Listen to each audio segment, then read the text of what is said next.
Wordsworth ने Coleridge के साथ मिलकर 1798 में एक वर्क लिखा जिसका नाम था लिरिकल बैलेड्स। लिरिकल बैलेड्स एक नए तरीके की पोइट्री थी जो वर्ड्सवर्थ और कॉलरिज ने मिलकर लिखी थी, और ये सारी जो पोइट्री थी ये नेचर के बारे में थी। और इसमें इन्होंने क्या किया था कि पुराने ज़माने की जो ओरल बैलेड्स थी जिन्हें बार्ड लोग गली में घूम घूम के गाया करते थे, उन्हीं बैलेड को एक नए अंदाज में इन्होंने पेश किया। और इन्होंने क्या किया, जो पुरानी वाली बैलेड्स थी उनमें से जो हैवी पोइटिक वर्ड्स थे या डेकोरम वाले वर्ड्स थे वो सब हटा दिए, जो कन्वेंशनल वर्ड्स थे वो हटा के उनकी जगह एक नई पोइटिक वोकैबुलरी यूज़ की जो कि सिंपल लैंग्वेज में थी और कॉमन पीपल समझ सकते थे उसको। लेकिन जब 1798 में इन्होंने लिखा, उसके बाद 1-2 साल तक इंतज़ार करने के बाद वर्ड्सवर्थ को लगा कि हमें जानकारी भी देनी चाहिए लोगों को अपने वर्क के बारे में कि ऐसा वर्क उन्होंने क्यों लिखा है। तो उन्होंने 1800 में इसके एक नए एडिशन के साथ प्रीफेस लिखा जिसमें उन्होंने एक तरह से अपनी ही जो पोइट्री लिरिकल बैलेड्स थी उनके बारे में क्रिटिसिज्म लिखा, उनको लोगों को बताने की कोशिश की कि इन्होंने ये क्यों लिखा है वर्क और इसका क्या बेनिफिट है, क्या क्या न्यू चेंजेस इसमें किए हैं, लोगों को समझाने की कोशिश की इन्होंने। और ये प्रीफेस टू लिरिकल बैलेड जोड़ा गया 1800 में। इस बुक में जो बैलेड्स हैं उनमें उनका हाई लिटरेचर और पॉपुलर लिटरेचर को ब्लेंड किया गया है। ओरिजिनल ऑरल बैलेड्स जो थी वो उन्हें लोगों की लैंग्वेज में, ऑर्डिनरी लैंग्वेज में इन्होंने पेश किया। हालांकि ये लैंग्वेज इतनी भी ऑर्डिनरी नहीं थी, लेकिन जो ओरिजिनल रीडर्स थे लिरिकल बैलेड्स के, जो स्टार्टिंग में जिन्होंने पढ़ी है लिरिकल बैलेड बुक इनकी, उन्हें ये इतनी पसंद नहीं आई। क्यों पसंद नहीं आई? क्योंकि वो उन कन्वेंशनल जो पोइटिक वर्ड्स को मिस कर रहे थे और वो जो वर्बल डेकोरम था उसको मिस कर रहे थे। और हालांकि जो पोइट्स थे उन्होंने बिल्कुल सिंपल वर्ड्स भी नहीं यूज किए थे, उन्होंने स्पेशल पोइटिक वोकैबुलरी बनाई थी इसके लिए। और दोनों यंग पोइट्स ने मिलके पोइटिक वोकैबुलरी बनाई थी ताकि इनकी जो पोइट्री है वो प्रोस जैसी लगे उनको। प्रोस होगी नहीं, लेकिन इसकी लैंग्वेज काफ़ी कुछ, इसकी वोकैबुलरी प्रोस जैसी ही होगी, ताकि ये जो डिक्शन की जो कन्वेंशनल पोइटिक डिक्शन है उसको अवॉइड कर सकें। और ये जो प्रीफेस लिखने का एम था कि पोएट जो है वो खुद के ही वर्क के बारे में तर्क दे रहा है लोगों को कि ये वर्क उन्होंने क्यों लिखा और इसकी क्या खासियत है। इन्होंने इस वर्क में ये भी बताया कि पोइटिक लैंग्वेज और ऑर्डिनरी लैंग्वेज में क्या रिलेशनशिप है और लिटरेचर में और दूसरी राइटिंग्स में क्या रिलेशनशिप होता है। इसके बाद जब ये कुछ सालों के बाद ये जब दोनों दोस्त अलग अलग हो गए, वर्ड्सवर्थ और कॉलरिज की दोस्ती जब टूट गई, तो फिर उसके बाद कॉलरिज ने बाद में इस चीज़ पे रिग्रेट किया कि उन्हें वर्ड्सवर्थ के साथ सहमत नहीं होना चाहिए था, क्योंकि निश्चित रूप से पोइट्री की लैंग्वेज और प्रोस की लैंग्वेज में तो अंतर होता ही है और होना भी चाहिए, क्योंकि अगर ये अंतर नहीं होगा तो पोएट्री भी प्रोस जैसी ही लगेगी, उसकी लैंग्वेज प्रोस जैसी लगेगी और वो अपना पोएटिक इफेक्ट खो देगी। और ये एक तरह से जो पोएट है उसके लिए सुसाइड करने जैसा होगा। और इसके अलावा उन्होंने कहा कि लैंग्वेज जो है वो अपनी फिक्टिव क्वालिटीज से एंटरटेन करती है, और फिक्टिव क्वालिटीज़ में आ जाते हैं कि जो नए नए वर्ड्स पोइटिक डिक्शन के पोएट यूज़ करते हैं और जो वो फिगर ऑफ स्पीच यूज़ करते हैं, तो ये प्रोस के लिए अलग होते हैं। जो वो रिदम और राइम्स यूज़ करते हैं वो प्रोस के लिए अलग होते हैं और पोइट्री के लिए अलग होते हैं। तो इससे एक एस्थेटिक इफेक्ट आता है, और जो भी जिस एम से, जिस फीलिंग्स को कन्वे करने के लिए वो पोइट्री लिखी जाती है, वो एस्थेटिक इफेक्ट पढ़ने वाले रीडर तक तभी पहुंच पाता है अगर पोइट्री की लैंग्वेज एक अलग तरह की लैंग्वेज हो और उसमें एस्थेटिक इफेक्ट हो। उसके बाद शैली आते हैं। शैली ने एक वर्क लिखा था, अ डिफेंस ऑफ पोइट्री। ये भी एक क्रिटिकल वर्क है और कॉलेज की तरह ही शैली भी यही मानते हैं कि पोइट्री जो है वो हमारे विजन को प्योरीफाई करती है और एक सेम चीज को एक अलग नजरिए से दिखाया जाता है। सेम चीज को डिफरेंट पॉइंट ऑफ व्यू को देखने को ही रशियन क्रिटिक्स ने बाद में डीफैमिलियराइजेशन का नाम दिया, कि वो चीज जिससे हम फैमिलियर हैं, जिसे हम रोज देखते हैं, लेकिन जब हम उसके बारे में कोई पोइट्री पढ़ते हैं या फिर कोई वर्क पढ़ते हैं तो उसके बाद हम सोचते हैं कि हमने इस तरीके से कभी नहीं सोचा इसको देख के। इस पॉम को पढ़ने के बाद तो हमारा देखने का अंदाज ही इसको बदल गया। या फिर ये कह सकते हैं कि जिसका जैसा मूड होता है वो उस हिसाब से किसी भी ऑब्जेक्ट को देखता है। शैली ने डीफैमिलियराइजेशन की टर्म को पहले से 100 साल पहले एंटिसिपेट कर लिया था। उन्होंने तब ये लिखा था कि जो पोएट्री है हमारे आंखों के आगे से दुनिया की फैमिलियरिटी का पर्दा हटा देती है और ये हमारे जो अंदर की नज़र की जो एक फिल्म चल रही है फैमिलियरिटी की, उसको हटा देती है और ये हमें वो फील करवाती है जो हम पहले से ही जानते हैं, जिसके बारे में हमें पहले से समझ है उसे हम फील करते हैं और जिसे हम पहले से जानते हैं हम उसे ही इमेजिन कर रहे होते हैं। और ये इसी चीज़ के बारे में आगे चल के टी.एस. एलियट ने बात की। इम्पर्सनैलिटी नाम की टर्म टी.एस. एलियट ने दी अपने ऐसे ट्रेडिशन एंड इंडिविजुअल टैलेंट में, जिसमें उन्होंने बताया कि ऑथर खुद वर्क लिख रहा है लेकिन लिखने के बाद भी उसके अंदर वो एक और ऑथर अपना रिप्रेजेंटेटिव डालता है, जिसमें वो बिल्कुल एक अलग व्यक्ति के तौर पे बात अपनी कह रहा होता है। तो वो इम्पर्सनैलिटी का मतलब है कि जो वर्क के पीछे है, जिसने वर्क क्रिएट किया, जिसने पूरा डिज़ाइन बनाया, वो अलग है और जो वर्क के अंदर अपने विचार प्रकट कर रहा है वो बिल्कुल अलग है। मीन्स जो माउथ पीस बना हुआ है ऑथर का वो बिल्कुल अलग है पर्सन। तो ये इम्पर्सनैलिटी का मतलब, ये वो इम्पर्सनैलिटी वो चीज़ है जो एक यूनिवर्सल आइडिया को प्रेजेंट करती है, रीडर को राइटर के साथ जोड़ती है। तो यहाँ पे एलियट कहते हैं कि जो ऑथर है, जो वर्क को क्रिएट कर रहा है, वो एक अलग पर्सन है और जो राइटर है, जो वर्क में अपनी बात कह रहा है, वो एक अलग पर्सन है।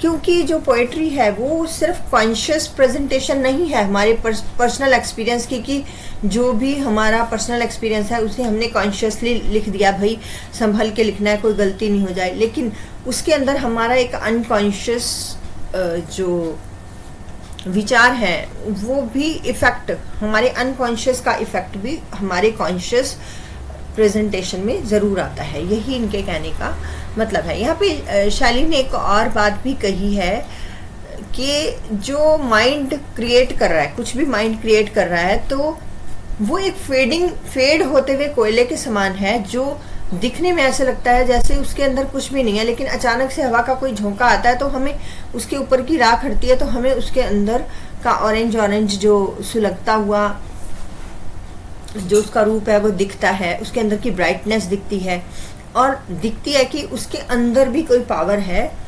जैसे कि अगर कोई फ्लावर है, हमने देखा कि फ्लावर जो है वो ब्लूम हो रहा है, खिल रहा है एक फूल, तो वो जैसे जैसे फ्लावर डेवलप होता जाएगा वैसे वैसे उसका कलर फेड होता जाएगा, वो अपना कलर वैसे वैसे चेंज होता चला जाएगा। उसी तरीके से हमारा जो कॉन्शियस और अनकॉन्शियस का माइंड का यहाँ पे डिस्कशन किया जा रहा है, क्योंकि यहाँ पे ये बात बिल्कुल स्पष्ट हो जाती है इन सब रोमांटिक के राइटिंग से कि इन्होंने फ्रायड के कॉन्शियस और अनकॉन्शियस माइंड वाले कंसेप्ट को यूज़ किया है। और यहाँ पे ये बताने की कोशिश करते हैं कि हमारी नेचर के जो कॉन्शियस पोर्शन होते हैं वो भी अनप्रोफेटिक होते हैं। कीट्स ने हालांकि कोई वर्क नहीं लिखा क्रिटिसिज्म पे, पर फिर भी उन्होंने जो अपने फ्रेंड्स और अपने भाइयों को जो लेटर्स लिखे उनमें उन्होंने काफ़ी चर्चा की है अनकॉन्शियस के बारे में, कि अनकॉन्शियस कैसे वर्क करता है किसी क्रिएशन में। तो वो लिखते हैं कि कितना सिंपल लगता है कि ये इमेजिनेटिव माइंड हमारा जो है वो अपनी ही साइलेंट वर्किंग में रिपीट करता रहता है चीज़ों को, और अचानक से जब हम कुछ क्रिएट करते हैं तो एक सडननेस के साथ वो चीज़ हमारे सामने आ जाती है। मीन्स जो भी वर्क, कभी कभी हम भी कोई बात किसी से कह रहे होते हैं कि चलो ये बात कह देंगे, ऐसे कहेंगे, ऐसे कहेंगे, ऐसे कहेंगे, लेकिन जब हम उस बात को कहते हैं तो कई बार वो बात इतनी खूबसूरत लगती है कहने में, या वो सेंटेंस कोई बहुत अच्छा निकल के आता है, या फिर कभी हमारा अंदाज इतना पोइटिक हो जाता है कि हम खुद भी हैरान रह जाते हैं। तो ये हमारे माइंड की साइलेंट वर्किंग है, जो अनकॉन्शियस जो हमारे अंदर काम कर रहा है, और जो स्पिरिट है जो अचानक से इरप्ट होती है, एकदम से उछल के वो कॉन्शियस वर्क में हमारे सामने आ जाती है। अब कीट्स एक नेगेटिव कैपेबिलिटी की भी यहाँ पे बात करते हैं। तो नेगेटिव कैपेबिलिटी क्या चीज़ है? नेगेटिव कैपेबिलिटी भी यही कीट्स कहते हैं कि हम बाहर से हम कितनी ही अच्छा, हमारा माइंड जो है बड़ा कॉन्शियस होके सोचता है, बोलता है, लेकिन हम कुछ भी वर्क करें, कोई भी बात करें, या कोई भी हमारा जो क्रिएटिव माइंड है जब क्रिएशन कर रहा है, तो उस समय पे हमारे अंदर की जो सबकॉन्शियस की जो मिस्ट्रीज हैं, जो डाउट्स हैं, अनसर्टेनिटीज़ हैं, वो भी हमारे किए गए काम में नज़र आ ही जाती हैं, और वो भी बिना हमें इरिटेट किए वो फैक्ट और रीज़न के साथ आती हैं, लेकिन आ जाती हैं वो सामने। ये उन्होंने अपने ब्रदर्स को जो लेटर लिखा था 21 दिसंबर 1817 को, उसमें इन्होंने लिखा है नेगेटिव कैपेबिलिटी के बारे में, और अनकॉन्शियस माइंड की वर्किंग के बारे में उन्होंने लिखा है अपने फ्रेंड बेली को। विक्टोरियंस जो थे उन्होंने भी काफ़ी कंट्रीब्यूशन दिया क्रिटिकल थ्योरी में। तो विक्टोरियंस में George Eliot, Matthew Arnold, Henry James, ये सब प्रोमिनेंट नेम्स हैं। कॉलरिज की तरह ही जॉर्ज एलियट का जो वर्क है उसमें भी काफ़ी रेंज मिलती है हमें क्लासिकल, फिलोसफिकल, कॉन्टिनेंटल राइटर्स की। ऐसा लगता है जैसे दो ट्रैक चल रहे हैं इंग्लिश क्रिटिसिज्म के डेवलपमेंट के। पहला ट्रैक तो है प्रैक्टिकल क्रिटिसिज्म का, जो हमें सैमुअल जॉनसन से लेके मैथ्यू आर्नल्ड, टी.एस. इलियट से होता हुआ और एफ.आर. लीविस तक लेके जाता है। सेकंड ट्रैक जो है वो टेक्स्ट लेड की बजाय आइडिया लेड है। मीन्स ये टेक्स्ट लिख के कोई बात नहीं बता रहे हैं, लेकिन ये आइडियाज़ अपने प्रेजेंट कर रहे हैं। और ये आइडियाज़ किसके हैं? ये हैं सिडनी के, वर्ड्सवर्थ के, कॉलरिज के, जॉर्ज एलियट, हेनरी जेम्स। ये बड़े बड़े इश्यूज को टैकल करते हैं जो लिटरेचर से रिलेटेड है। इन्होंने कोई पर्टिकुलर टेक्स्ट नहीं वैसा नहीं लिखा इन्होंने, लेकिन इन्होंने क्रिटिकल थ्योरी, किसी ने ऐसे लिखा, किसी ने प्रीफेस लिखा, किसी ने कुछ स्पीच दी, किसी ने अपने फ्रेंड्स को लेटर लिखा, इस तरीके से इन्होंने वर्क लिखे हैं। तो ये आइडियाज लेड अपने विचार उसके अंदर प्रस्तुत कर रहे हैं। इस तरह के इन्होंने किस तरह के बिग इश्यूज टैकल किए हैं, जैसे कि लिटरेरी वर्क कैसे स्ट्रक्चर्ड किए जाते हैं और उनका इफ़ेक्ट क्या होता है रीडर पे, और लिटरेरी लैंग्वेज की नेचर क्या होती है, कैसे लिटरेचर कंटेम्प्रेरी और पॉलिटिक्स और जेंडर के मैटर से रिलेट करता है, और फिलोसफिकल पॉइंट ऑफ व्यू से लिटरेचर के बारे में क्या कहा जा सकता है, और जो लिटरेरी कंपोजिशन का काम किस नेचर का होता है।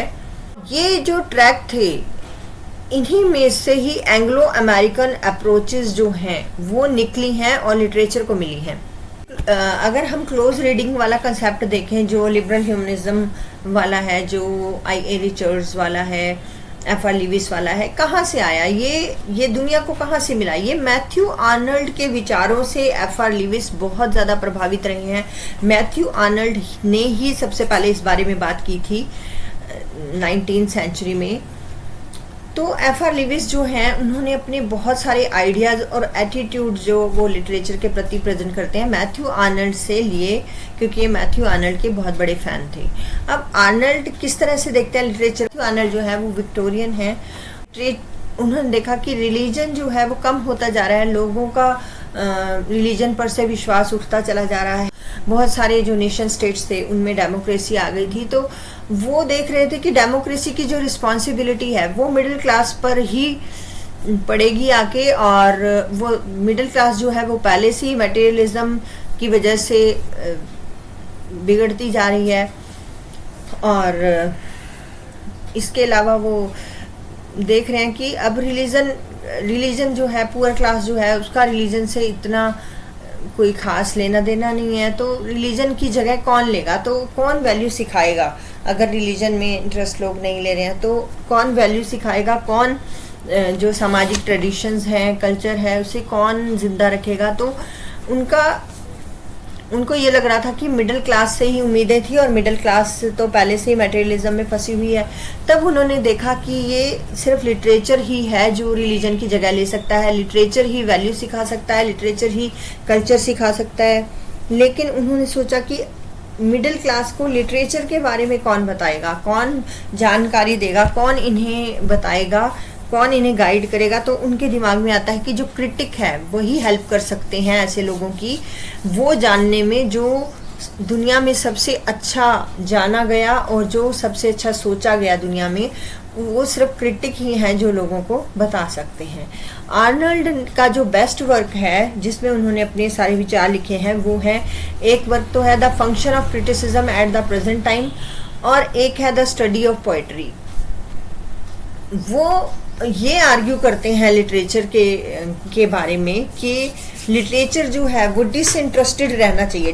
डिसइंटरेस्टेड का मतलब कि किसी भी ज़माने में जो भी पॉलिटिकल सिचुएशन चल रही हों या किसी की कोई भी विचारधारा चल रही हो, तो लिटरेचर को उससे अफेक्ट नहीं होना चाहिए, और वो प्योर लिटरेचर होना चाहिए जो ह्यूमंस को नॉलेज देने के लिए लिखा गया हो। तो लिटरेचर जो है उससे लिटरेचर की ये जिम्मेदारी बनती है कि वो उस ऑब्जेक्ट की तारीफ करे वैसे का वैसे जैसा वो ऑब्जेक्ट है। कोई बनावट नहीं होनी चाहिए, कोई शोशेबाजी नहीं होनी चाहिए, कोई शौफ नहीं होना चाहिए। उन्होंने अब जो मैथ्यू आर्नल्ड है वो ये कोशिश करते हैं कि आप पता कैसे लगाएंगे कि जो टेक्स्ट लिखा गया है या जो लिटरेचर लिखा गया है वो अच्छा ही है। तो वो कहते हैं कि मैं एक मेथड आपको बताता हूँ, एक तरीका बताता हूँ। इसे उन्होंने टच स्टोन मेथड का नाम दिया कि जैसे टच स्टोन पे घिस के सोने का पता चल जाता है, गोल्ड का पता चल जाता है, ओरिजिनल गोल्ड का, वैसे ही एक लिटरेचर में कुछ ऐसे उन्होंने तरीके बताए कि जिनसे आपको असली अच्छे लिटरेचर का पता चल पाएगा। तो ये जो टच स्टोन की जो डेफिनेशन है J.A. कड्डन ने literary terms and literary theory नाम की अपनी बुक में बहुत अच्छे से समझाई है। वो कहते हैं कि टच स्टोन जो है वो गोल्ड होता है, और मैथ्यू आर्नल्ड ने इस वर्ड को अपने ऐसे द स्टडी ऑफ पोएट्री जो उन्होंने 1880 में लिखी थी उसमें उन्होंने यूज़ किया है लिटरेरी क्राइटेरिया के बारे में। टच स्टोन मेथड कहता है कि लिटरेचर को रियल होना चाहिए, हिस्टोरिक या पर्सनल एस्टीमेट लगाने वाला होने की बजाय, कि वो पोएट्री का कि कौन सी हिस्ट्री से रिलेटेड है या कौन सा ऑटोबायोग्राफिकल एलिमेंट पता चल रहा है, वो छोड़ के उसे सिर्फ इसकी रियलिटी के बारे में ही वो रियल लगना चाहिए। मीन्स पोएट्री जो है पढ़ने के बाद लगना चाहिए कि वाकई में पोएट का ये फर्स्ट हैंड एक्सपीरियंस है, और उसके अंदर कुछ ऐसी यूनिवर्सल एलिमेंट होने चाहिए कि जिससे उसे हिस्टोरिकल या फिर पर्सनल एलिमेंट से अलग करके देखें तो भी वो उतना ही रियल लगना चाहिए। अब T.S. एलियट जो है वो भी एक उन्होंने भी काफ़ी काम किया है क्रिटिकल थ्योरी के बारे में। तो T.S. एलियट जो है वो बाकी क्रिटिक्स की तरह, जो 1920 से लेके 30 तक के जो क्रिटिक्स थे उनकी तरह ये कैम्ब्रिज से रिलेटेड नहीं है। टी.एस. एलियट अमेरिका की टेक्सास यूनिवर्सिटी से पढ़े थे। उनके कुछ कंट्रोवर्शियल आइडियाज हैं, जिनमें से 3 आइडियाज इस तरह से हैं कि एक तो दिया था डिसएसोसिएशन ऑफ सेंसिबिलिटी का, जो उन्होंने बताया था मेटाफिजिकल पोएट्स नाम के अपने वर्क में।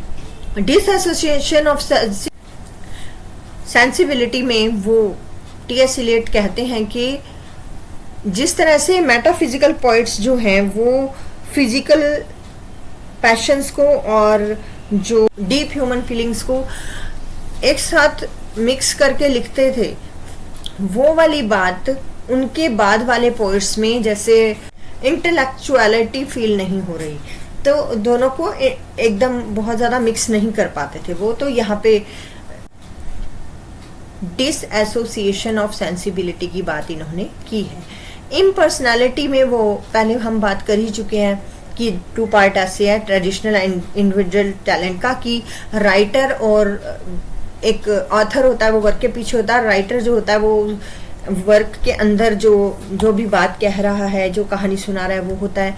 और दोनों में जितना सेपरेट दोनों होंगे उतना ज़्यादा अच्छा एक क्रिएटिव वर्क बनता है। डिसएसोसिएशन ऑफ सेंसिबिलिटी के बारे में ये बोलते हैं कि किसी भी टाइप के हिस्टोरिकल प्रूफ नहीं मिलते हैं।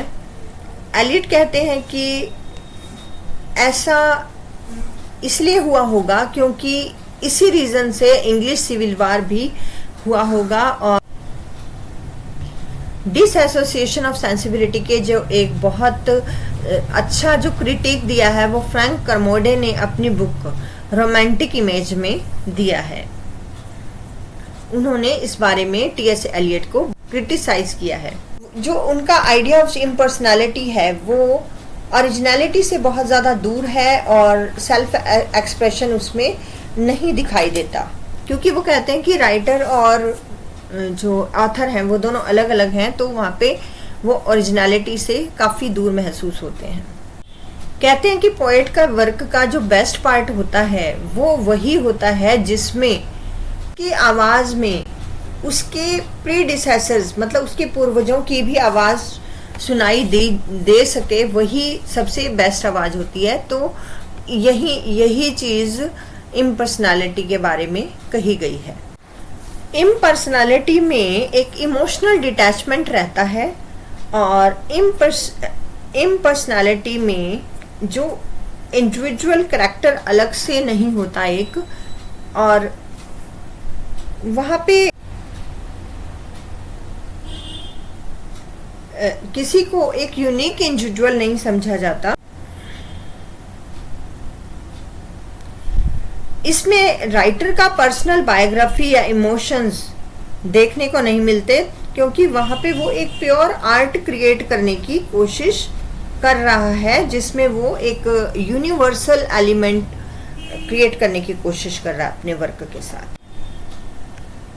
हालांकि शैली ने अपने डिफेंस ऑफ पोइट्री में ये बात पहले से की है, लेकिन पोइटिक एस्थेटिक्स में पहला, अगर पोइटिक एस्थेटिक्स को एक इमारत माना जाए तो पहला पत्थर रखने वाले एलियट ही माने जाते हैं। कॉर्नर स्टोन बोलते हैं जो पहला पत्थर होता है किसी बिल्डिंग को बनने में। ऑब्जेक्टिव कोरिलेटिव तो बहुत फेमस है इनका वर्क। उसका मीनिंग है कि जो इमोशंस होते हैं, जो एक ऑब्जेक्टिव कोरिलेटिव में ये बात है कि जो भी इमोशंस होते हैं उन्हें एक व्हीकल की ज़रूरत होती है। जैसे आपने फिल्मों में देखा होगा कि जब कोई प्रोटैगनिस्ट पे या मेन कैरेक्टर पे अगर कोई दुख आ रहा है तो बहुत तेज़ तूफान, बारिश, एक अलग से धुन दिखाएंगे दुख की, या हमें पता चल जाता है कि कुछ होने वाला है। मीन्स जो ऑडियंस है वो पहले मेंटली प्रिपेयर हो जाता है। या फिर कोई रोमांटिक सीन या कुछ हीरो हीरोइन मिलने वाले हैं तो ऐसा कुछ सीन दिखाएंगे जैसे कोई 2 फ्लावर्स आपस में हिल रहे हैं, मिल रहे हैं, तो इस टाइप के सीन दिखाए जाएंगे। इसे ही ऑब्जेक्टिव कोरिलेटिव माना जाता है कि जो फीलिंग्स हैं उन्हें दिखाने के लिए जब कुछ इस तरह की चीज़ें यूज़ की जाती हैं, कुछ सिंबलिज्म यूज़ किया जाता है, उसे ऑब्जेक्टिव कोरिलेटिव कहा जाता है। यही बताया उन्होंने हैमलेट एंड हिज प्रॉब्लम नाम के ऐसे में इन्होंने बताया है, क्योंकि वो जो हैमलेट नाम का प्ले है शेक्सपियर का, उसमें जब भी कोई ऐसा कोई खास सीन दिखाया जा रहा है तो ये सब चीज़ें शेक्सपियर ने नहीं यूज़ की, तो इसलिए वो जो टी.एस. एलियट है उसे एक फेलियर मानते हैं हैमलेट को। ये मानते हैं कि ड्रामा में या किसी क्रिएटिव वर्क में इस तरह की चीज़ें दिखाना बहुत ज़्यादा ज़रूरी है, ये जो डिज़ायरेबल इफ़ेक्ट पैदा करता है। प्लेटो जो है उन्होंने माइमेसिस और डाइजेसिस में दोनों में अंतर बताया है। माइमेसिस वो चीज़ दिखाता है जिसे आप स्टेज पे डायरेक्टली देख के अंदाज़ा लगा सकते हैं कि हाँ ये किसी भी एक्टर के साथ अब ये हुआ या ये होने वाला है। डाइजेसिस जो है वो थिंग्स को डायरेक्टली ऑडियंस को बता देता है, जिससे वो चीज़ें जिन्हें वो डायरेक्टली देख नहीं सकते तो वो कैरेक्टर की स्पीच में सुन लेते हैं उसे। डाइजेसिस में डी फॉर डाइजेसिस है, D for directly to audience, directly character आके खुद अपनी फीलिंग्स को ऑडियंस को बता देता है, लेकिन जो ड्रामा के और कैरेक्टर्स हैं उनको उन फीलिंग्स का पता नहीं रहता, ताकि ऑडियंस जो है वो उसके अंदर की मन की फीलिंग्स को समझ पाए। कमियाँ हैं एलियट की, जो कमियाँ मानी जाती हैं वो उनके आइडियाज़ में हैं, जो उन्होंने थ्योरेटिकल वैक्यूम में कि उन्हें प्रूव करने की कोशिश नहीं की और उन्होंने एक सिर्फ थ्योरी दे दी उसके बारे में, तो इसलिए उन्हें ये उनकी कमी मानी जाती है। अब आते हैं एफ.आर. लिविस। एफ.आर. लिविस जो थे वो आर्नल्ड के बहुत बड़े फ़ैन थे, और पर आर्नल्ड और एफ.आर. लिविस में बहुत बड़ा अंतर है। आर्नल्ड ने कभी भी किसी राइटर की ग्रेटनेस को क्वेश्चन नहीं किया। अगर किसी भी राइटर को ग्रेट माना गया है तो आर्नल्ड ने भी उसे ग्रेट मानकर ही प्रेजेंट किया है, जबकि जो लिविस हैं वो रेप्यूटेटेड राइटर्स की भी रेपुटेशन पे अटैक करते हैं। आर्नल्ड ने हमेशा इंडिविजुअल राइटर और लिटरेरी ग्रेड्स जो हैं उनके अंदर एक रिलेशनशिप को एनकरेज करने की कोशिश की है, और उन्होंने टचस्टोन मेथड भी इसलिए दिया था कि बस जो नए राइटर हैं वो इस तरह का वर्क लिखें कि अपने वर्क को जो लिटरेरी ग्रेट क्लासिकल राइटर्स हैं उनके वर्क से आप मिला के देखें कि अगर आपके वर्क को पढ़ने के बाद भी वही फीलिंग आती है जो उन लोग के वर्क को पढ़ने के बाद आ रही है, तो आपका वर्क भी उतना ही ग्रेट होगा, उतना ही सक्सेसफुल होगा। तो यही आर्नल्ड ने कहने की कोशिश की थी, लेकिन जो एफ.आर. लिविस हैं आर्नल्ड ने किसी की भी इमेज को ठेस पहुंचाने की कभी कोशिश नहीं की। एफ.आर. Lewis T.S.. एलियट के क्रिटिकल वर्क के भी बहुत बड़े एडमायरर रहे हैं, वो उनकी पोइट्री के भी बहुत बड़े कदरदान रहे हैं, लेकिन बाद में उन्हें मॉडिफाई किया। लिविस ने नई क्रिटिकल वोकैबुलरी खुद से कभी क्वाइन करने की कोशिश नहीं की, अपनी बात समझाने के लिए कभी नए वर्ड्स क्वाइन नहीं किए, और पहले से एग्जिस्टेड वर्ड्स को ही वोकैबुलरी के रूप में उन्होंने पेश किया। जैसे कि लाइफ वर्ड है वो उन्होंने यूज़ किया फेल्ट एक्सपीरियंस के बारे में, कि जो एक्सपीरियंस फील किया जाता है वही लाइफ है। लिविस की पॉपुलैरिटी जो थी उनके ज़माने में बहुत ज़्यादा थी, और क्यों थी? क्योंकि उन्हें जॉनसन और आर्नल्ड का एक कॉम्बिनेशन के रूप में देखा जाता था, कि उनके अंदर जॉनसन की मोरालिटी है और आर्नल्ड का सोशल विज़न है, और उनकी जो क्रिटिकल प्रैक्टिसेस हैं वो एंटी थ्योरेटिकल हैं। मीन्स एक उनकी पहचान इस रूप में थी उनके समय में। अब आई.ए. रिचर्ड्स और एम्सन, ये दो, आई.ए. रिचर्ड्स ने तो प्रैक्टिकल क्रिटिसिज्म किया ही था ब्रिटेन में, हाँ, उन्होंने जो प्रैक्टिकल क्रिटिसिज्म किया था ब्रिटेन में, उसे बाद में अमेरिका में प्रैक्टिकल क्रिटिसिज्म को ही न्यू क्रिटिसिज्म का नाम अमेरिका में दिया गया। उनका जो एक्सपेरिमेंट था वो एक फर्स्ट हैंड ओपिनियन वाला था, ट्रू जजमेंट वाला था। और यहाँ पे आप देख सकते हैं कि आईए रिचर्ड्स के इस प्रैक्टिकल क्रिटिसिज्म में, इस एक्सपेरिमेंट में और आर्नल्ड के टचस्टोन मेथड में एक कनेक्शन मिलता है हमें कि मीन्स कहीं ना कहीं इन्होंने भी आर्नल्ड से ही इम्प्रेस होके ये एक्सपेरिमेंट किया होगा। कन्फ्लिक्ट जो है लिबरल ह्यूमनिज्म और थ्योरी में बहुत पुराना है, मीन्स लिबरल ह्यूमनिज्म और जो क्रिटिकल थ्योरी है उसमें जो कन्फ्लिक्ट है वो 1970 से बहुत पुराना है। हुआ यूं कि 1930s में एवा लिविस और थ्योरिस्ट हैं रेने वेलिक, उनके बीच में एक बार डिबेट हुआ। तो रेने वेलिक ने लिविस से पूछा कि स्क्रूटनी में आप अपने जर्नल स्क्रूटनी में आप जो पेजेस में फिलॉसफी लिखते हैं और जो लिटरेरी क्रिटिसिज्म आपका है उसके अंदर क्या रिलेशनशिप है। वेलिक का पॉइंट ये था कि सिर्फ प्रैक्टिकल क्रिटिसिज्म इनफ नहीं है, लिविस को डिफाइन करना पड़ेगा कि किस बेस पे किसी टेक्स्ट को क्रिटिसाइज कर रहे हैं। लिविस ने एक बुक लिखी थी रिवोल्यूशन, उसमें उन्होंने रोमांटिक पोइट्स की क्लोज रीडिंग्स की एक सीरीज निकाली थी और उसमें उन्होंने सब कुछ जो है खाली थ्योरिटिकल बेस पे ही एनालिसिस किया था। तो रेने वेलिक इनसे पूछते हैं कि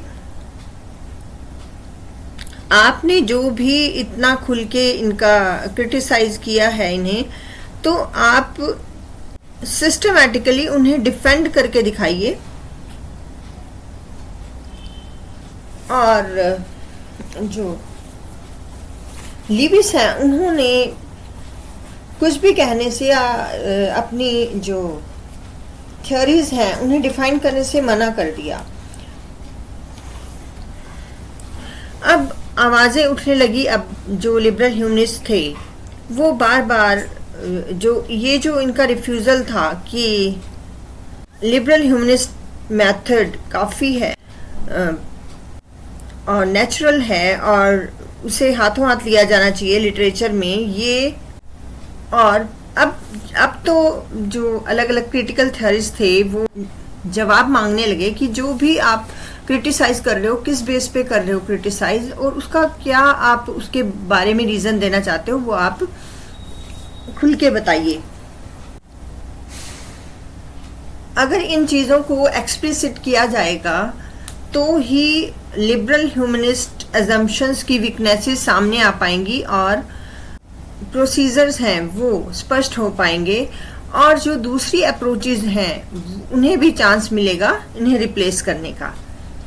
कि अभी तक तो एक ही अप्रोच चल रही थी लिबरल ह्यूमनिस्ट, उसी के बेस पे क्रिटिसिज्म हो रहा था। तो ये बातें उठने लगी कि अब हमें और अप्रोचेस की ज़रूरत है ताकि अच्छे से क्रिटिसाइज किया जा सके। लिबरल ह्यूमनिज्म इन प्रैक्टिस में लिबरल ह्यूमनिज्म किस तरह से काम करता है। यहाँ पे जो पीटर बेरी हैं वो एक बुक का एग्जाम्पल लेते हैं कि हम एक एडगर एलन पो की जो टेल है द ओवल पोर्ट्रेट, अगर हम उसके ऊपर लिबरल ह्यूमनिस्ट प्रैक्टिस को अप्लाई करके देखें तो उसकी कहानी कुछ इस तरह से है कि एक पेंटर है जो बहुत अच्छी पेंटिंग कर लेता है, पोर्ट्रेट बना लेता है। तो जब उसकी मैरिज होती है तो उसकी जो वाइफ है उससे वो कहता है कि मैं तुम्हारा पोर्ट्रेट बनाना चाहता हूँ। तो वो रोज़ उसे उसी दुल्हन वाली ड्रेस को पहना के बिठाता है सामने और रोज़ उसको उसको एकदम स्टैचू होके बैठना पड़ता है ताकि उसका पोज जो है जो डेली उसे देख के वो बना सके। तो वो बहुत खूबसूरत स्केच बनाता है। वो दिन रात वो उसके सामने बैठी रहती है और बिना थके वो बना रहा है उसका स्केच। तो बाद में ये बात सामने आती है कि वो जो उसकी वाइफ है वो बहुत ज़्यादा परेशान हो जाती है और शायद ऐसे ही कुछ स्टोरी में है कि वो मर जाती है। तो यहाँ पे ये बात अगर इस स्टोरी के पॉइंट ऑफ व्यू से देखें तो जैसा कि लिबरल ह्यूमनिस्ट हैं, वो मॉरलिस्ट हैं, तो वो यही यहाँ से पता चलता है इसके स्टोरी के स्ट्रक्चर से कि एक लिबरल ह्यूमनिस्ट की अप्रोच इस कहानी के प्रति ये होगी कि जो यहाँ इस कहानी में आर्ट और लाइफ की वैल्यूज के बीच में कन्फ्लिक्ट दिखाया गया है, और सेंट्रल पॉइंट इसका ये है कि एक मॉरलिस्ट है, वो तो ये आर्ग्यू करेगा कि जो सही वैल्यू, सही मायने में सच्ची जो जिंदगी की वैल्यू है वो उसको जीने में है, ना कि आप सिर्फ आर्ट के चक्कर में, जैसे कि आर्ट फॉर आर्ट्स सेक के जो मानने वाले हैं वो कहते हैं कि आर्ट के लिए होता है। तो यहाँ पे जो पोर्ट्रेट बनाने वाला है उसने एक तरह से जो उसका सिटर है, जो जिसका पोर्ट्रेट वो बना रहा है, उसके अंदर से पूरा जीने की इच्छा को ही खत्म कर दिया है। उन्होंने अपने जो न्यूली मैरिड जो डेज थे उनमें कुछ भी खुशियां नहीं मनाई, कोई आनंद नहीं लिया, और जो बैठने वाला है जिसका स्केच वो बना रहा है उसकी पूरी खुशी उसने छीन ली एक तरह से। चाहे पोर्ट्रेट कितना भी सुंदर बना हो, लेकिन रियलिटी में ये जो यहाँ पे लिव्ड लाइफ जो है वो नहीं एंजॉय की गई, और जो यहाँ पे जो आर्टिस्ट है वो फेल हो जाता है। आर्ट की जो खुशी देने का एम है उसको यहाँ पे आर्टिस्ट भूल गया है। उसके बाद जब आर्टिस्ट ने अपने आप को फॉस्टियन सुपर हीरोज, जैसे डॉक्टर फोस्ट की स्टोरी है उसके सुपर हीरोज की रूप में देखना शुरू किया, उन्होंने टेस्ट, टैबू, कंडक्ट, इन सब की जो बाउंड्रीज है उन्हें क्रॉस कर दी, और यहाँ पे एक तरह से जो आर्टिस्ट है उसने एक वैम्पायर जैसा रोल अदा किया है, जिसने अपने सिटर की पूरी जो जिंदगी की एनर्जीज हैं उन्हें वेस्ट कर दिया पूरी तरह, और उसकी जो पर्सनल और साइकिक हेल्थ है उसे भी नुकसान पहुंचाया। अब इस अप्रोच के बारे में दो बातें देखने में सामने आती हैं कि एक तो ये इस तरह की जो रीडिंग है वो अपने मोरल कन्विक्शन से ड्राइवन है, बजाय के लिटरेरी क्रिटिसिज्म के सिस्टमैटिक अप्रोच से। यहाँ पे इसके लिए एक टर्म यूज किया गया है, लिविसाइट। जो दूसरा नोटेबल एस्पेक्ट इसका ये है कि यहाँ पे किसी ने भी स्टोरी की स्ट्रक्चर, जॉनरा, इन सब चीज़ों पे ध्यान नहीं दिया, और सिर्फ कंटेंट के मैटर की डिस्कशन पे ही ध्यान दिया। यहाँ लिबरल ह्यूमनिस्ट की क्लोज रीडिंग की बात हो रही है, जहाँ पे वो लिविस क्या करते थे कि वो पहले कंटेंट की मोरालिटी पे ध्यान देते थे। यहाँ पे इस बात को उठाया गया है। यहाँ पे पीटर बैरी के कहने का मतलब ये नहीं है कि ये लिबरल ह्यूमनिस्ट अप्रोच अच्छी नहीं है, या क्लोज रीडिंग की अप्रोच अच्छी नहीं है। अप्रोच तो अच्छी है, लेकिन ये अप्रोच कोई वर्थलेस नहीं है। लेकिन यहाँ पे ये कहना चाहते हैं कि ये दूसरी अप्रोचेस से अलग है, ये अपने आप में सेल्फ सफिशिएंट अप्रोच नहीं है, ये अलग है। नेक्स्ट टॉपिक है the transition of theory. Transition of theory में अब हम अगर देखें तो 1914 में जब फर्स्ट वर्ल्ड वॉर हो गया था, उसके बाद से पूरी दुनिया में पॉलिटिक्स चेंज हो गई, बहुत कुछ चेंज हो गया, लोगों ने बहुत कुछ खोया, पूरा वर्ल्ड जो था वो एक तरह से जल रहा था। कहीं कॉलोनियलिज्म है, कहीं पे आज़ादी के लिए संघर्ष हो रहे हैं, कहीं वर्ल्ड वॉर में अलग अलग देशों के सैनिक पहुंचे हुए हैं, खून खराबा मचा, ये सब दुनिया में हो रहा था।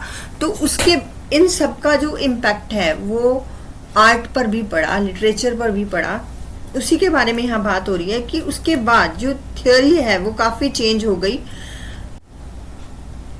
जो वर्ल्ड वार के फर्स्ट वर्ल्ड वार के ख़त्म होने के बाद का जो टाइम था, उसका जो पहले जो 10 साल थे, डिकेड था उसका, वो सब लिबरल ह्यूमनिस्ट के अगेंस्ट बात करता है, जो कि 1930 से 1950 के बीच में आया। अब यहाँ पे दो नई थ्योरीज भी आई। एक तो मार्क्सिस्ट क्रिटिसिज्म की सबसे पहले जो दुनिया में जैसे कि क्रांति हुई थी, मार्क्सिस्ट क्रांति हुई थी, उसमें मार्क्सिज्म ये कहता है कि जितने भी दुनिया में भेदभाव हो रहे हैं उसका बेस है कि कुछ दुनिया में कुछ मुट्ठी भर लोग हैं जिनके पास बहुत पैसा है, बहुत रिच हैं, वो लोग वो हैव्स में आते हैं, और बाकी के जो लोग हैं जिनके पास जो मेहनत बहुत करते हैं लेकिन उन्हें काफ़ी कम मिल पाता है, वो हैव नॉट्स में आते हैं। तो कहते हैं अगर सबको बराबरी का अधिकार दिलाना है तो सबसे पहले अमीर लोगों को ख़त्म करना पड़ेगा। तो उन्होंने वहाँ काफ़ी खून खराबा मचा और दुनिया भर के मजदूरों एक हो जाओ, इस तरह के नारे। तो मार्क्सिज्म क्रिटिसिज्म, ये क्रिटिसिज्म में भी देखने को मिलता है कि इस पे काफ़ी लिटरेचर भी लिखा गया। ये 1930s में हुआ था, लेकिन 1960 में ये मार्क्सिस्ट क्रिटिसिज्म की अप्रोच वापस से आती है लिटरेचर में, और इसके साथ ही एक और साइको एनालिटिक अप्रोच है जो भी 1930 में स्टार्ट हुई थी फ्राइड से, और फिर उसके बाद ये वापस से 1960 में वापस से ये इमर्ज होती है।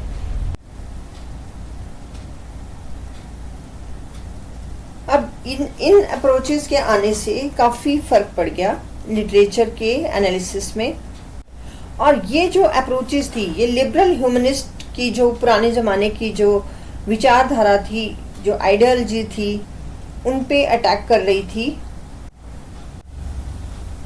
लिंग्विस्टिक क्रिटिसिज्म भी आ गया 1960s में के स्टार्टिंग में, और फेमिनिस्ट क्रिटिसिज्म भी 1960s के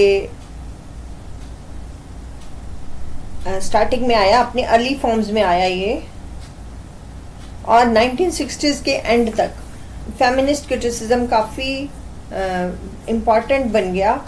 उसके बाद 1970s में दो नई अप्रोचेस आई जो ब्रिटेन और यूनाइटेड स्टेट्स में काफ़ी फेमस हुई। एक तो था स्ट्रक्चरलिज्म और दूसरा था पोस्ट स्ट्रक्चरलिज्म। ये दोनों ही स्ट्रक्चरलिज्म और पोस्ट स्ट्रक्चरलिज्म जो है फ्रांस से स्टार्ट हुए थे और उसके बाद ब्रिटेन, यूनाइटेड स्टेट्स में फैल गए।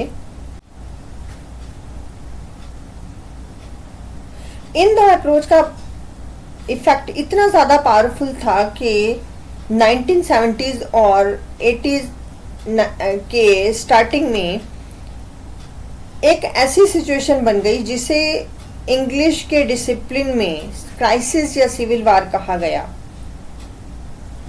ये जो दो अप्रोचेस हैं, स्ट्रक्चरलिज्म और पोस्ट स्ट्रक्चरलिज्म, ये लैंग्वेज और फिलॉसफी के मैटर से कंसर्न्ड हैं और ये हिस्ट्री और कंटेक्स्ट को इतना नहीं मानते। कंटेक्स्ट को दोबारा से लिटरेरी क्रिटिकल एजेंडा के सेंटर में लाया गया, यानी वापस से जो हिस्टोरिकल एक तरह का एक अप्रोच आई जिसका नाम रखा गया हिस्टोरिकल क्रिटिसिज्म। और ये इस अप्रोच के अकॉर्डिंग इन्होंने कहा कि जब भी कोई टेक्स्ट पढ़ें तो उसकी हिस्ट्री, पॉलिटिक्स और कंटेक्स्ट का इम्पैक्ट तो उस पर ज़रूर ही होता है। उसके बाद न्यू हिस्टोरिसिज्म, अमेरिका में न्यू हिस्टोरिसिज्म डेवलप हुआ और ब्रिटेन में कल्चरल मटेरियलिज्म डेवलप हुआ।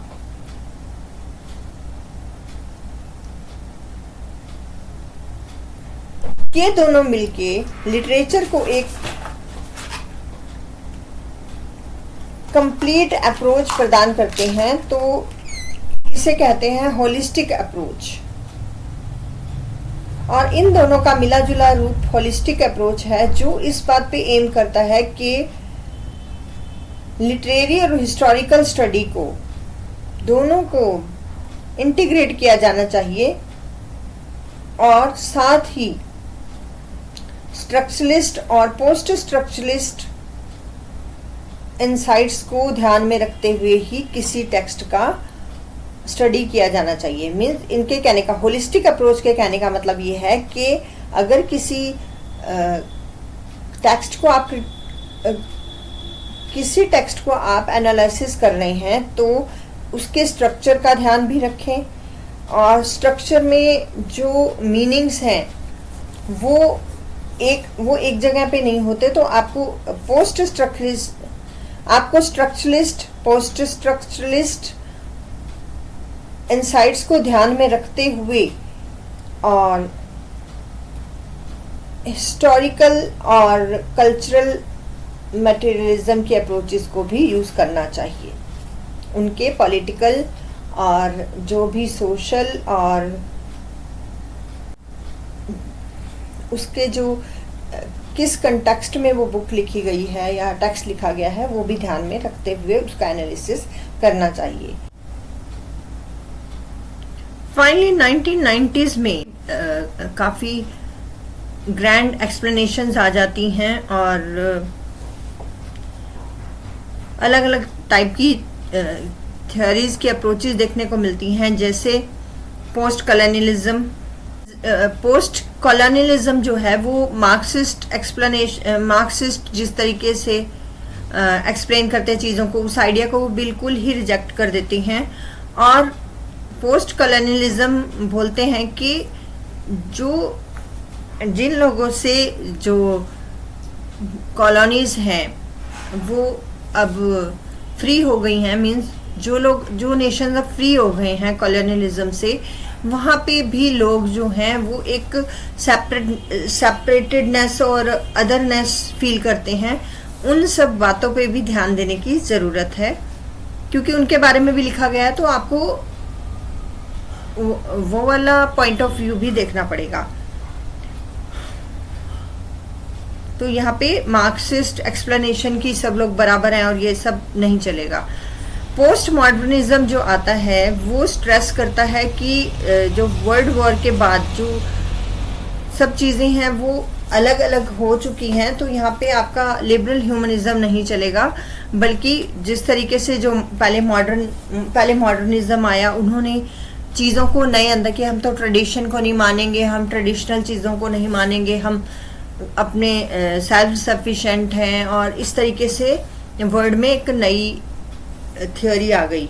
फिर पोस्ट मॉडर्निज्म जो है वो आगे अलग स्ट्रीम ऑफ कॉन्शियसनेस और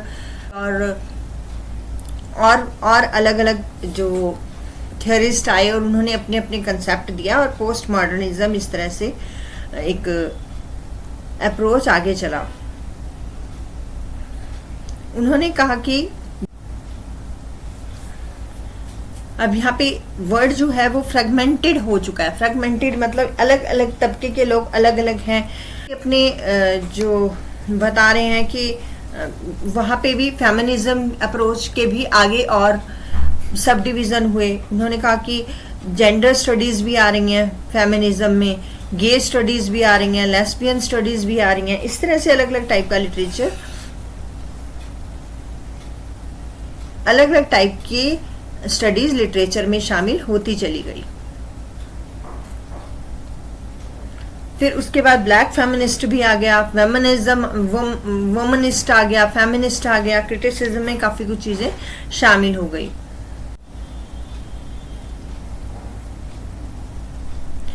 अब कुछ रिकरेंट मतलब बार बार आने वाले आइडियाज जो क्रिटिकल थ्योरी में हैं वो क्या हैं। बार बार आने वाले जो आइडियाज में सबसे पहले आता है कि दो तीन चीजें हैं जिसके बारे में हम इस बुक के चैप्टर में पढ़ते आए हैं। उनमें सबसे पहले तो बात आती है कि हमारी जेंडर आइडेंटिटी है क्या।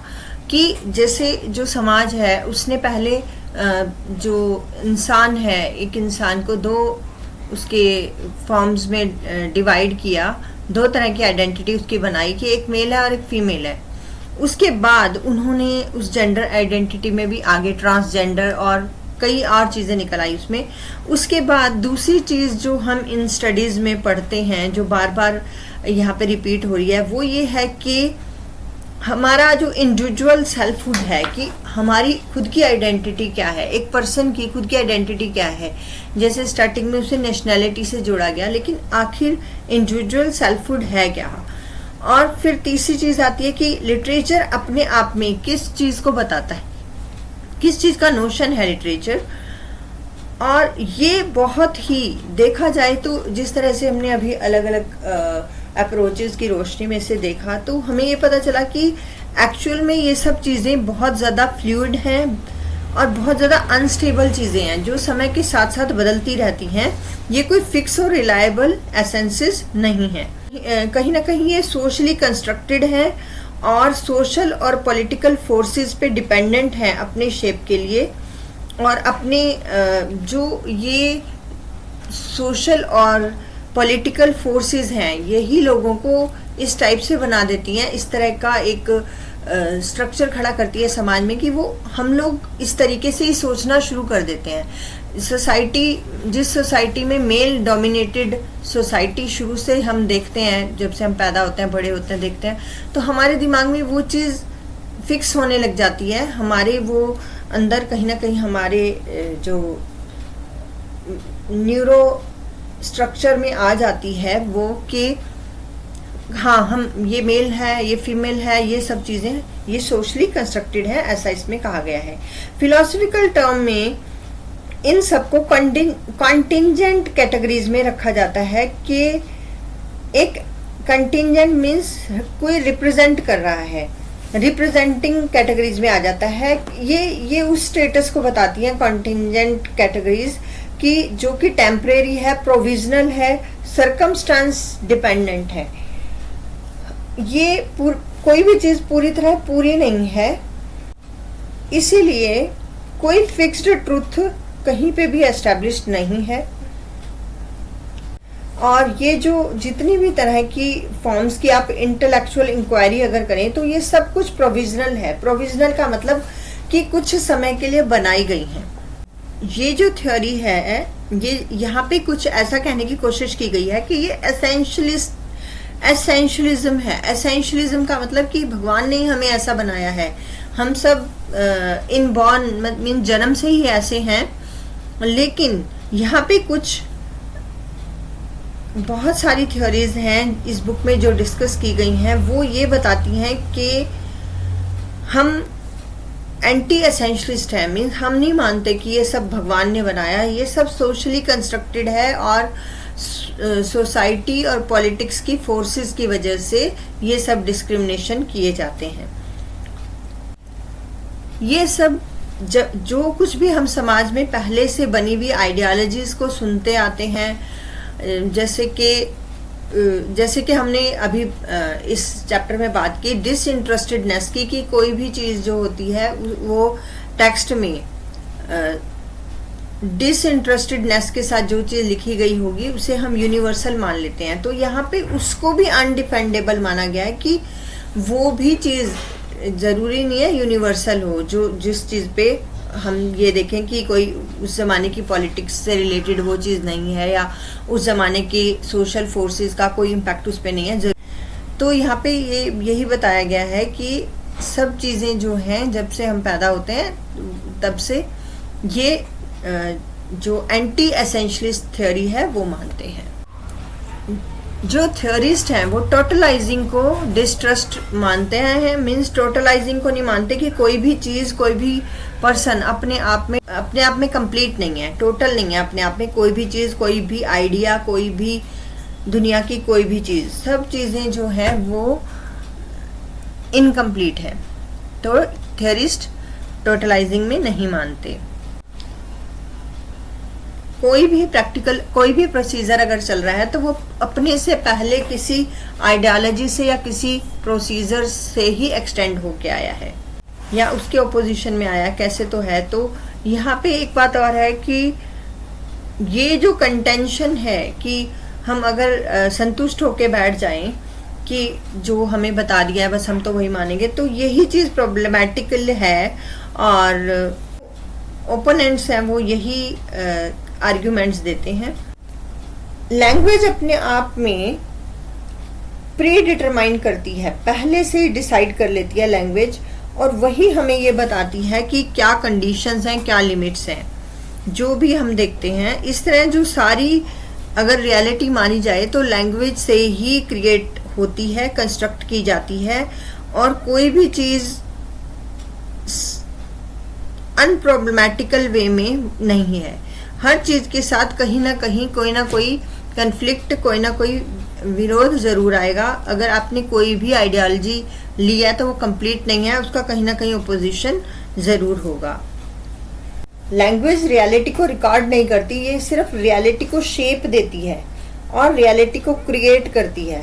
लैंग्वेज ही क्रिएट करती है, क्योंकि अभी एक एग्जांपल मैं आपको दूं तो अगर हमें किसी ने समाज में एक बच्चा पैदा होता है तो कौन डिसाइड करता है कि ये लड़का है और ये लड़की है, लड़के के ये रोल है, लड़की के ये रोल है। लड़की होगी तो उसके बारे में पहले से लोग उसकी शादी के बारे में सोचना शुरू कर देते हैं, लड़का होगा तो उसकी कमाई के बारे में सोचना शुरू कर देते हैं। तो ये सब क्या है, ये हमारी लैंग्वेज नहीं ही तो हमारे दिमाग में क्या चल रही है, लैंग्वेज के थ्रू ही हम सोचते हैं, लैंग्वेज के थ्रू ही हम बोलते हैं।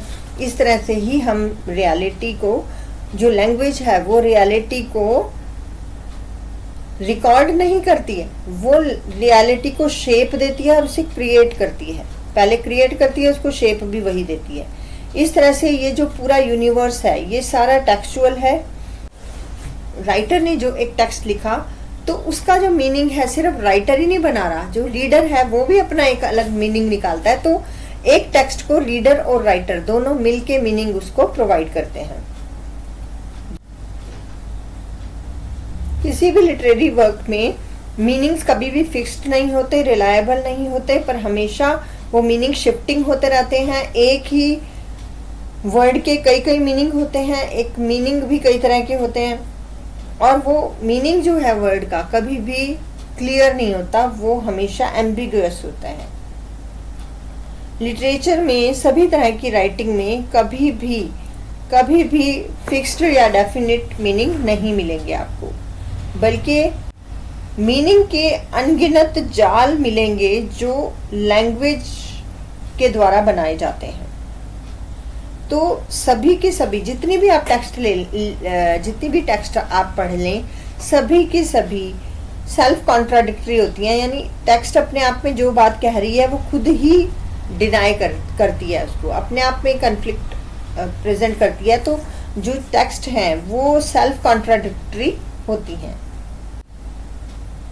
और यही बात हमें डीकंस्ट्रक्शन में कहते हैं डेरिडा। अब इन मैटर्स में आप अगर ये कहना चाहें कि किसी टेक्स्ट का कोई ऑथर है, या कोई ऑथर भी फिक्स करना चाहें कि किसी पर्टिकुलर टेक्स्ट का कोई ऑथर है, तो अगर उनके इंडिपेंडेंट लिंग्विस्टिक स्ट्रक्चर्स देखें तो आपको कोई भी ऑथर नहीं मिलेगा। तो एक तरह से आप कह सकते हैं जो टेक्स्ट होते हैं उनके ऑथर जो हैं वो हमेशा डेड होते हैं या फिर एब्सेंट होते हैं, क्योंकि जब भी आप किसी ऑथर की पढ़ी हुई टेक्स्ट को पढ़ेंगे तो आप हमेशा ये रियलाइज करेंगे कि ये टेक्स्ट किसी और टेक्स्ट पे बेस्ड है, वो टेक्स्ट किसी और टेक्स्ट पे बेस्ड है। इस तरह से कोई भी ऑथर जो है वो पूरी तरह से क्रेडिट नहीं ले सकता अपने किसी विचार के लिए। थ्योरिस्ट जो हैं वो सारे टोटलाइजिंग नोशंस को डिस्ट्रस्ट करते हैं, मीन्स उन पे डिपेंड नहीं रहते,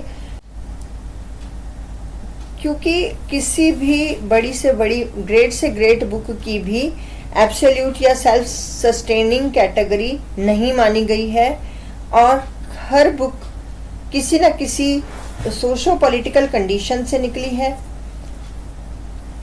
और ये सिचुएशन जो है उसे आप दबा नहीं सकते कि जिस टाइम पे रामायण लिखी गई होगी उस टाइप की सोशो पॉलिटिकल कंडीशन आपको उस बुक में ज़रूर मिलेगी, चाहे वो कितनी ग्रेट बुक क्यों ना हो। चाहे महाभारत हो, उसमें भी सोशो पॉलिटिकल सिचुएशन मिलेगी। इस तरह से हर टेक्स्ट, चाहे कितना ही ग्रेट वर्क लिखा गया हो, वो अपने सोशो पॉलिटिकल कंडीशन से अफेक्टेड ज़रूर होता है। इसी तरह से जो ह्यूमन नेचर का कंसेप्ट है, ये भी एक ट्रांसेंडेंट आइडिया माना जाता है किसी पर्टिकुलर रेस, जेंडर या क्लास का, और इसे भी डिस्ट्रस्ट हम कर सकते हैं, क्योंकि ये आइडिया यूरोसेंट्रिक माना गया है कि यूरोपियन नॉर्म्स के अकॉर्डिंग ह्यूमन नेचर चेंज नहीं होती, कभी बदलती नहीं है। और एंड्रोसेंट्रिक भी माना गया है। एंड्रोसेंट्रिक मतलब एक तरफ तो वो बात करते हैं यूरोपियन नॉर्म्स के बारे में, अगर बात करें तो यूरोपियन नॉर्म्स एक तरफ तो कहते हैं कि ह्यूमन नेचर कभी चेंज नहीं होती, दूसरी तरफ वो उनके जो भी बुक्स या टेक्स्ट हैं वो एंड्रोसेंट्रिक हैं। एंड्रोसेंट्रिक मतलब मस्कुलिन नॉर्म्स और एटीट्यूड पे बेस्ड करके लिखे गए हैं। इस तरह से अगर हम देखें तो अगर हम यहाँ पे सिर्फ यूरोपियन नॉर्म्स की बात करें और किसी और सोसाइटी की बात ना करें, तो यहाँ पे ये कहते हैं कि ह्यूमन नेचर जो है वो कभी बदलती नहीं है, यूनिवर्सल है। एक पर्सन के अंदर फीलिंग है तो दूसरे पर्सन के अंदर भी फीलिंग है। दूसरी तरफ यहाँ पे सिर्फ मेल्स को ही शामिल किया गया है, मेल्स को ही हीरो बनाया गया है, मेल्स के बारे में ही बुक्स में जो ज़्यादा बातें की गई हैं, मेल्स को इन्होंने टीचर बनाया, मेल्स ही सारे काम कर रहे हैं। तो इसका मतलब तो ये हुआ कि ये ह्यूमन वुमन को तो ये ह्यूमन ही नहीं मानते, वुमन को तो इन्होंने जो है मार्जिनलाइज कर दिया। इसके अलावा वुमन के अलावा जो बाकी जो डिसएडवांटेज्ड ग्रुप्स हैं, जैसे ट्राइबल पीपल हो गए या कोई भी और डिसएडवांटेज्ड ग्रुप जो पुराने ज़माने में जो स्लेव्स होते थे, तो उन्हें तो बिल्कुल ही इन्होंने मार्जिनलाइज कर दिया। तो यहाँ पे ये प्रूव होता है कि ह्यूमन नेचर का जो कंसेप्ट है वो भी यहाँ पे एक डिस्ट्रस्टेड कैटेगरी में आ रहा है, कि यहाँ पे इनकी ह्यूमन नेचर वाली कंसेप्ट को भी आप पूरी तरह नहीं मान सकते जब तक कि विमेन को ये ह्यूमन नहीं मानते। अगर ये विमेन के प्रति ह्यूमैनिटी को डिनाई करते हैं और डिसएडवांटेज्ड ग्रुप्स के प्रति ह्यूमैनिटी को डिनाई करते हैं, तो इट मीन्स इन्होंने जो भी टेक्स्ट जो लिख रहे हैं उसको उस बेस पे आप ग्रेट नहीं कह सकते या आप क्लासिकल नहीं कह सकते। यहाँ पे हम थ्योरी के लिए 5 पॉइंट्स को सम अप कर सकते हैं कि एक तो पॉलिटिक्स जो है वो हमेशा रहती है, हर युग में रहती है। दूसरे लैंग्वेज कॉन्स्टिट्यूटिव होती है, मीन्स लैंग्वेज एक रियलिटी को क्रिएट करती है और उसे शेप देती है। ट्रूथ प्रोविजनल है, मीन्स आप हर समय पे किसी सच्चाई को प्रूव नहीं कर सकते, वो एक प्रोविजनल है उस समय के लिए, उस जमाने के हिसाब से। मीनिंग कंटिंजेंट है, मीन्स मीनिंग जो है वो किसी चीज़ को रिप्रेजेंट कर सकता है, लेकिन मीनिंग अपने आप में पूरा नहीं है। ह्यूमन नेचर भी अपने आप में मिथ है। यहाँ पे हम किसके बारे में बात कर रहे हैं? थ्योरी से रिलेटेड बात कर रहे हैं यहाँ पे, लिबरल थ्योरी के बारे में। तो यहाँ पे जो है वो हम ह्यूमन नेचर को भी यूनिवर्सल नहीं मान सकते, क्योंकि अगर आप यूनिवर्सल मानना है तो उसमें ह्यूमन नेचर में आप पे लेडीज जेंट्स सबको और जो डिसएडवांटेज्ड हैं औरों को सबको मानना पड़ेगा। तो काफ़ी सारे पॉइंट्स यहाँ पे निकल के आ रहे हैं जो लिबरल ह्यूमनिस्ट थ्योरी को हैं अपोज करते हैं। आगे आने वाले चैप्टर्स में जो कुछ भी हम पढ़ेंगे उसके लिए हमें इन सब चीज़ों को माइंड में रखने की बहुत ज़्यादा ज़रूरत है। तो आज ये जो फर्स्ट चैप्टर है ये यहीं पे ही एंड होता है और मिलते हैं एक नए वीडियो के साथ। आप बुक ज़रूर पढ़िए, बुक पढ़ना बहुत ज़्यादा ज़रूरी है, तभी आप इस वीडियो को भी समझ पाएंगे। खाली यहाँ से वीडियो से नोट्स निकालने से कुछ भी नहीं होगा। एक तो आपको पूरा वीडियो देखना पड़ेगा, आपको बुक भी पढ़नी पड़ेगी। Thank you.